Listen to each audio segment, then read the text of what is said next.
to the JPPI, we look a bit differently than maybe other observers of the relations between United States and Israel. We tend to look at these relations as being run in a triangular setting, namely Jerusalem, Washington, and the Jewish community in America. We see the Jewish community of America as a very important factor, highly influential factor in the overall relations, and therefore the weakening of relations between Jerusalem, between Israel and the Jewish community in America is not a blessing for these triangular relations, and it would lead, I believe, also to the weakening of relations between Israel and the United States.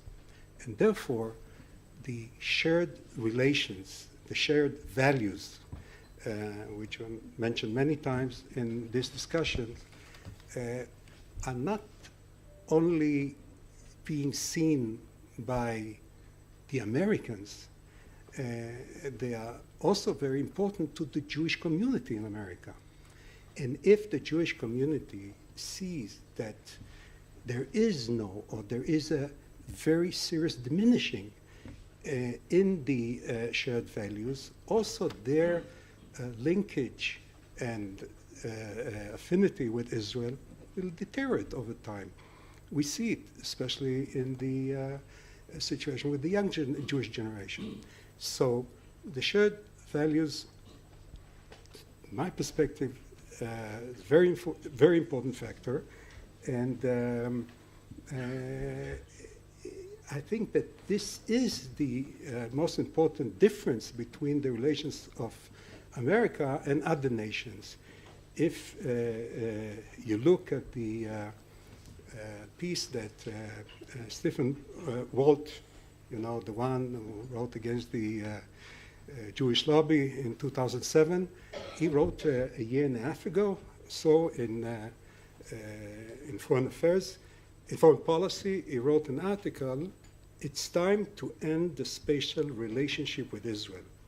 The benefits of U.S. support no longer outweigh the costs."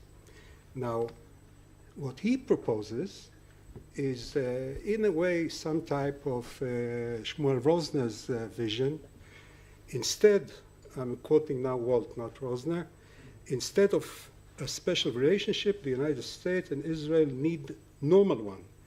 With a normal relationship, the United States would back Israel when it did things that are consistent with United States interests and values, and distance itself when Israel acted otherwise.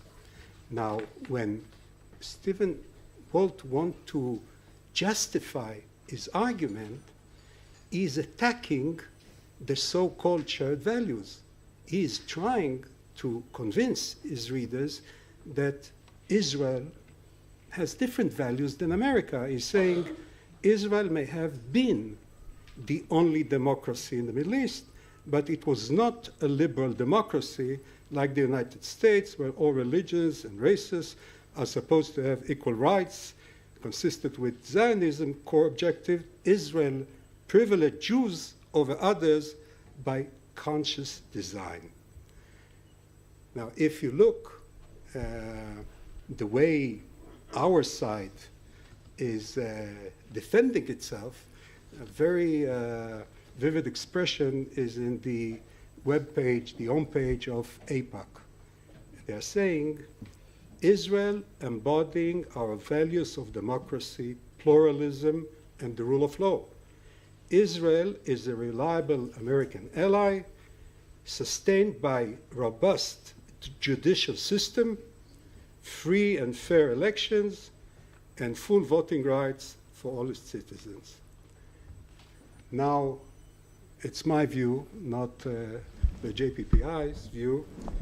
I think that the composition of the new government and the policies they are promising to implement, and some of it we've already seen in action.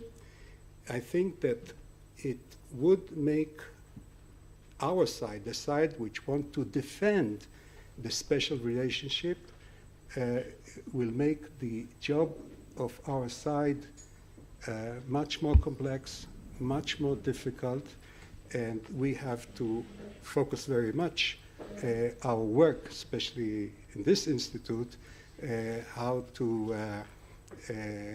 see a solution to this predicament. So thank you very much for coming here. Thank you, Dennis. Thank you, Aluf. Thank you, Shira. And thank you, Shmuel. Goodbye.